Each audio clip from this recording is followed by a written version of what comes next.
Good morning, everyone. Welcome to today's presentation on India's just transition analysis and presentation.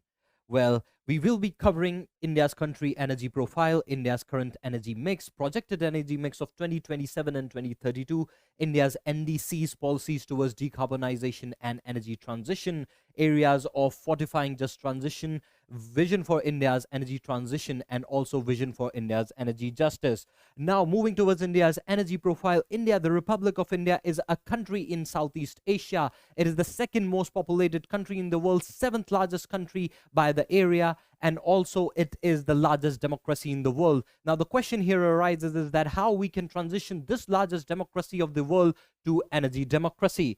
Now, moving ahead, talking about energy profile of India, I have these questions which try to tell us how and when India's energy profile can be used. What share of population have access to electricity? In 1993, it was nearly 50%, and by the year 2020, it increased to nearly 99%. This question becomes very important for a developing country like India. What percentage of population have access to clean energy fuels? And in 1990, it was only 11%, and by the year 2021, it increased to nearly 68%. Moving ahead, now this tells us about the demand and supply of India's energy paradigm.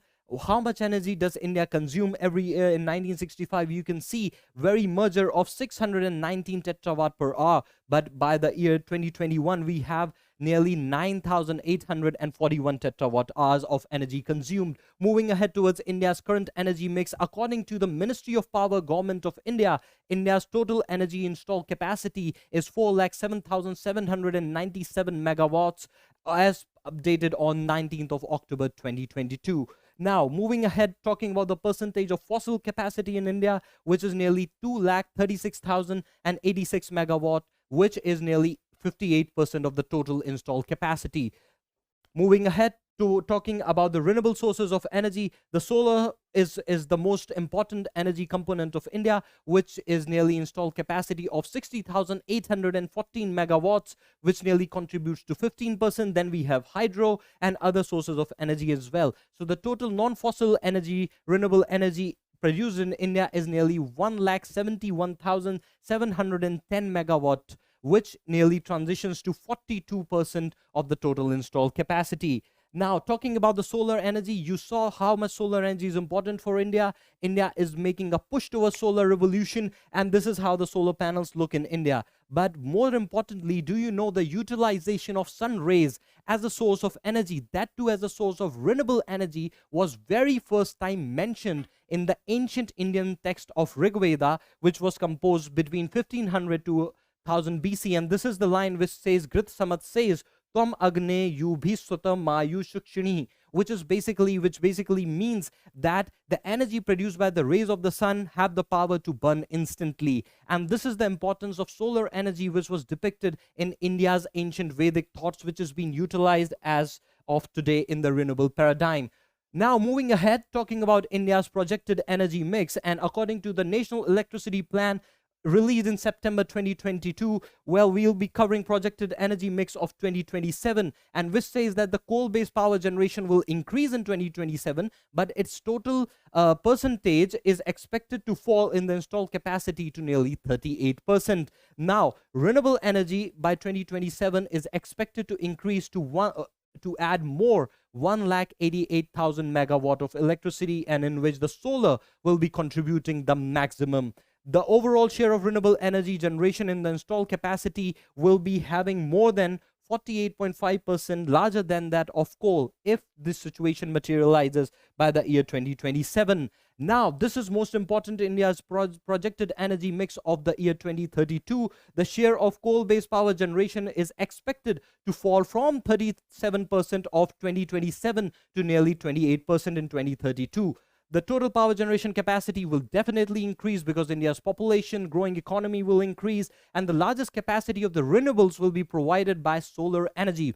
The solar energy will be providing nearly 70% of from the solar photovoltaics. Offshore wind energy will also be playing a major role by the year 2032, and India's overall renewable energy is expected to account for nearly 60% of the power generation in 2032. Now, moving ahead, talking about the observations, as per my observation, the overall power generation will increase to 114% by the year 2032. And in this period, the renewable energy power generation is expected to increase by 351%. There are certain challenges as well, because renewable energy is a highly energy as well as investment intrinsic center, weak transmission infrastructure that India has today. We have to improve on that, and overall power quality issues like fluctuations. Now, moving ahead, talking about India's NDCs, I would like to talk you through about what does the Article 4 of the Paris Climate Agreement says. Article 4, Para 2 of Paris Climate Agreement says that each party shall prepare, communicate, and maintain successive nationally determined contributions which the party intends to achieve. And India has recently updated its NDC in August 2022, which talks about emission intensity, which India says that we'll be reducing in emission intensity 45% of 2005 GDP levels. Electricity generation, 50% of installed electricity generation from 2030 has to come from non-fossil fuel based sources. Power generation of 500 gigawatts of non-fossil fuels by 2030, absolute emissions to cut down, and net zero by the year 2070. Now, moving ahead, talking about India's comparison with the Paris Agreement in 2022. In Paris, we had 33 to 35% emission reduction, but we has improved and we have updated to 45%. Share of non-fossil fuels was 40% by 2030 by the Paris Agreement. And by the updated NDCs, we have reduced to 50%. And by the progress has been phenomenal. India has achieved 41.5% or by the end of June this year. India also talks about creating 2.5 to 3 billion additional carbon sinks by afforestation by 2030. Now, this is the most important thing, the policies towards decarbonization as well as energy transition, according to India's MOFCC report. Now, what are the 4 considerations on which India's decarbonization depends upon? Well, I'll tell you that first, India has said it time and before that India is committed towards lowering its carbon emissions, but it is not historically contributed to global warming. India's energy needs for development, it is a developing country, it is increasing every day, and India needs to build climate resilience, and India has a strong commitment towards low carbon strategies. Now, moving ahead towards the policies, the rational utilization of resources, transition from non-fossil fuels is important. India is also talking that we need to aspire to have electrical vehicles and ethanol blending by 20% by 2025. Nuclear energy, India is trying to expand it to threefold. Green hydrogen under India's national hydrogen mission. India is also contributing towards energy efficiency by perform, achieve, and trade policy, and carbon sequestration, and creating additional 2.5 to 3 billion carbon sinks per year. Now, talking about this very important policy of Indian government, that is perform, achieve, and trade. Under this, energy saving certificates are being given to the energy intensive sectors, and this has led to energy saving of 14 million tons of oil equivalent and mitigation of 66 million ton of CO2 emissions. Well, India is an agricultural country, we all know that, and to empower the farmers, India has this scheme, this policy, PM Kusum.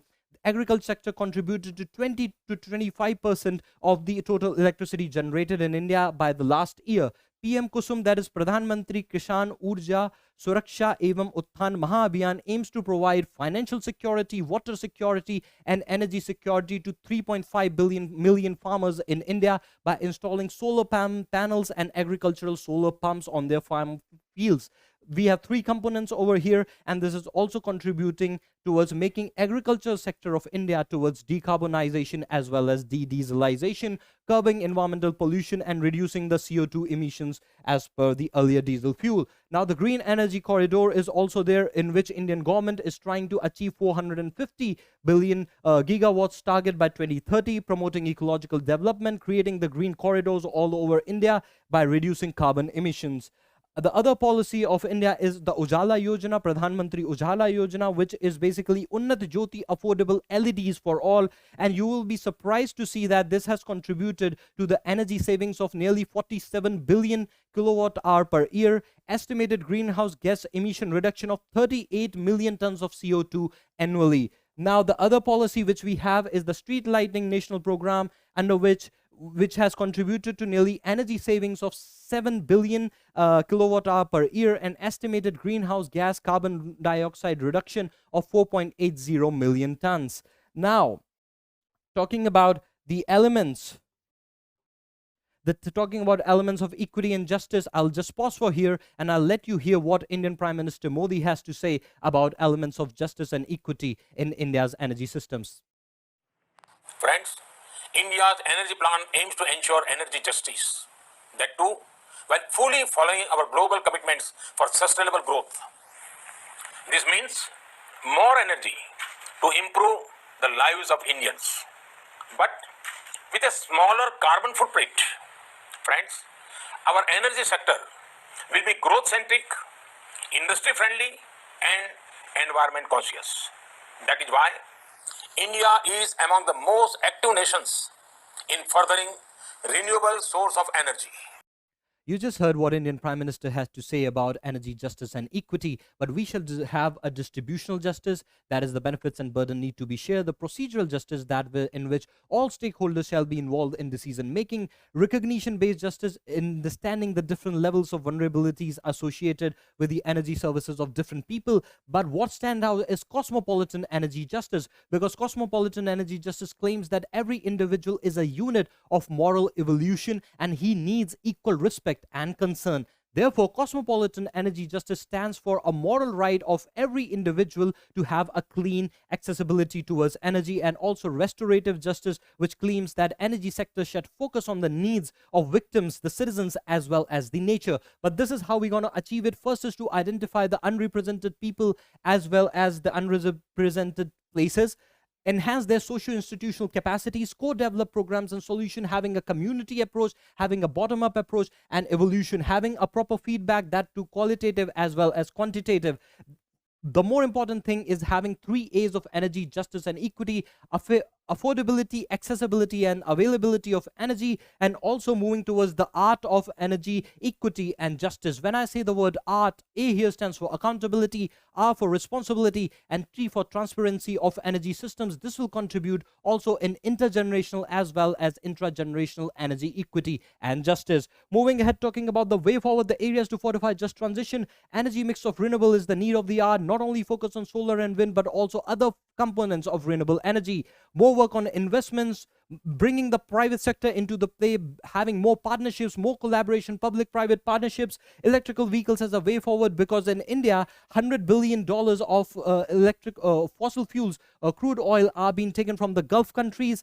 Therefore, electrical vehicle have the way forward. Increasing R&D in energy transition, focusing on indigenous research and development, incentivizing low-cost solution, youth focus, because India's demographic dividend is so much youth-centric that youth can play a role as energy citizens, and taking this message forward. Now, moving ahead, I would like to talk about vision for India's energy transition, the 4 Ds. The first D is decarbonization from fossil fuels to clean energy sources. Digitalization, that is every energy consumer has an interconnected technology. Decentralization, having a bottom-up approach, and democratization of all our approaches, in which the last man standing in the last line, all the consumers have their choices, they have a sense of ownership as well as empowerment. Now, moving ahead, talking about India's vision towards energy justice, I will be breaking the word justice, as J here stands for just transition from fossil fuel based energy requirements to a smoother way of clean energy sources. U here stands for understanding the needs and aspirations of not only all the peoples but also of a country as a whole, which is a developing country. S here stands for all stakeholder approach involving everyone. Sustainable energy solutions hold the key, as well as sovereignty of energy is required for energy justice in India. Transforming societies from energy poverty to energy security. Inclusivity, that is the last man standing on the last line also have a say in the energy decision making. Talking about C here stands for cultural synthesis, that is not also incorporating the socio-cultural dimensions into the energy systems. And energy ethics. Energy ethics stand for having not only the production and consumption of energy transitions, but also working upon the values, the morals, the behaviors of the people, and the attitudinal shift which has been required. These are some of the references which were taken. And thank you so much.